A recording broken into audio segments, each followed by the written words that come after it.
What's going on, everyone? This is Kevin here, and I just finished watching the Apple keynote where they introduced a variety of new products, of course highlighted by the iPhone X.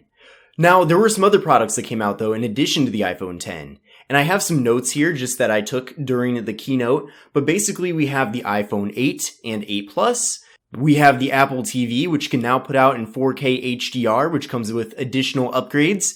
And finally, we have the Apple Watch 3. And this is the first Apple Watch that has LTE built in, which then enables you to use the watch without having to be connected to an iPhone. So that's really great to see. So this video is going to be centered more around what I'm planning on doing as far as buying these devices goes. Of course, you can go elsewhere to really get the breakdown on the different specs. I really recommend going to Engadget. That's where I did most of my research in order to put together this video. But essentially, for the iPhone X, yes, I'm planning on getting it. And a lot of you are probably thinking, wow, at $999 for the iPhone X, isn't that a little bit expensive? And yes, it is. It definitely is. However, for me, I do consider myself to be a little bit of a power user in the sense that I'm using my phone for quite a few things. Of course, phone calls and texting people and taking pictures. But I also use my phone, my iPhone, as a tool for my YouTube channel in order to do video reviews, case reviews, and all of that. So I definitely don't want to miss out on the iPhone X when it comes out. And really, I have the iPhone 6 Plus right now, and I've had this for like 3 years, and it's been a good phone for all those years. But it's definitely starting to get a little bit long in the tooth. It's getting a little bit slow. It is bad on battery life. The battery really doesn't last that long nowadays. It seems like before 11 o'clock a.m., I'm already at 50%, which is a little bit discouraging considering that this phone actually has a pretty big battery inside. So yes, I'm going to be getting the iPhone X. I'm going to be making as many videos as I possibly can about it. And then over the next couple of months, I'll probably review different cases, skins, and various accessories. But with the iPhone X, we have quite a few new features that we've never seen on an iPhone before. Of course, many of these features have been stolen from Samsung, but it is Apple, so what can you expect?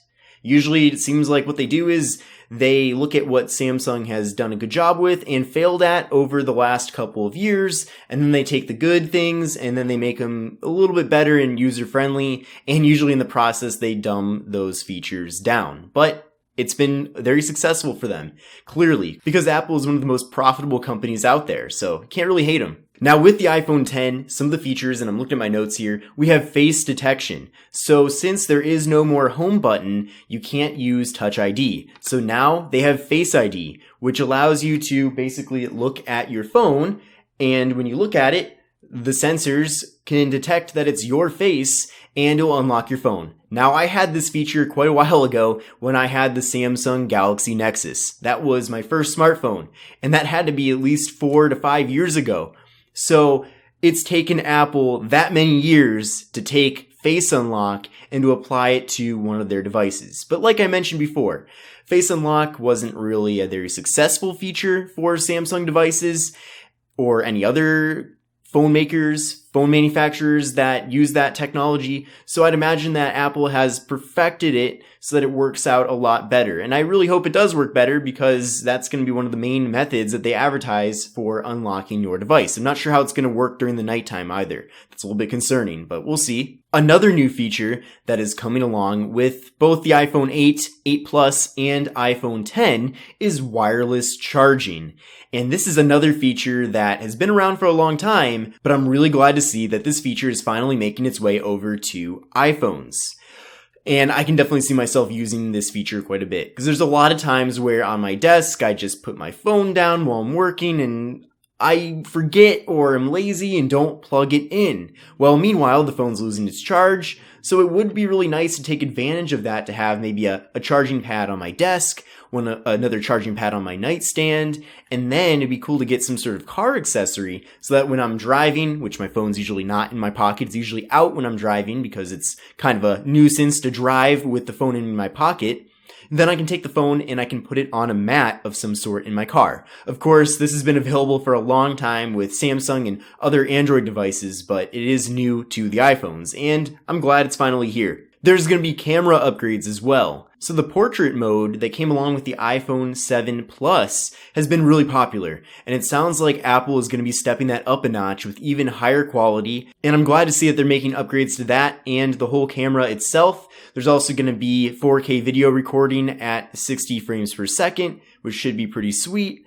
And I just imagine that the iPhone, which already has a great camera, is just going to become better. So it's always welcome. Of course, one of the biggest changes to the iPhone 10 is that there is going to be no home button. So the home button is going away. Of course, no Touch ID, like I mentioned before. You can now, though, tap on the screen to unlock the device, which is pretty sweet. Another thing that's been on Android devices for quite a while now. What's cool, though, is that by removing this home button, the screen is now able to grow in size without the actual phone growing in size. You can see here on my iPhone 6 Plus, there's all this space here, all this bezel space, which is now a thing of the past on the iPhone 10. It's all going to be screen, and what's cool is that the screen is growing from 5.5 inches on the iPhone Plus size, whether it's the 7 or 8 or whatever. And in addition to that, the actual phone body itself is going to be smaller. So you're getting a larger screen with a smaller phone. That's something that we've seen from other brands as well, just like Samsung. So it looks like Samsung and Apple are really going after each other as they have been over the last couple of years, but that is not stopping with the iPhone 10. So I already mentioned that I'm going to be buying the iPhone 10. It's going to be for personal use, but also so that I can do all kinds of stuff with it on the channel. I'm also going to try to buy as many of these other new products that were announced today as I possibly can. Of course, there are limitations, as I can't just be shelling out thousands of dollars to buy all this stuff. Of course, I'd resell most of it, but still, just the fact of all the potential losses that could come with this are a little bit discouraging. However, having a chance to review all of these items on my channel will create a lot of opportunity for me and you guys. So it creates a lot of new video content, which can pretty much repay itself back in the future, assuming that a couple of viral videos pop out of all this coverage. So yes, I am going to buy as many of these as I possibly can. I think definitely the Apple Watch 3, I'm going to get my hands on that. I'm going to buy that. As far as the Apple TV 4K goes, I'll have to see. You guys should really comment down below if you want me to do a video on the Apple TV 4K, because maybe that's something that nobody even cares about. So if that's the case, I'm not going to do a video on it. As for the iPhone 8 and 8 Plus, I would like to get my hands on that to review. It is going to be a little pricey, so I'll have to see how that works out. So hopefully that will happen.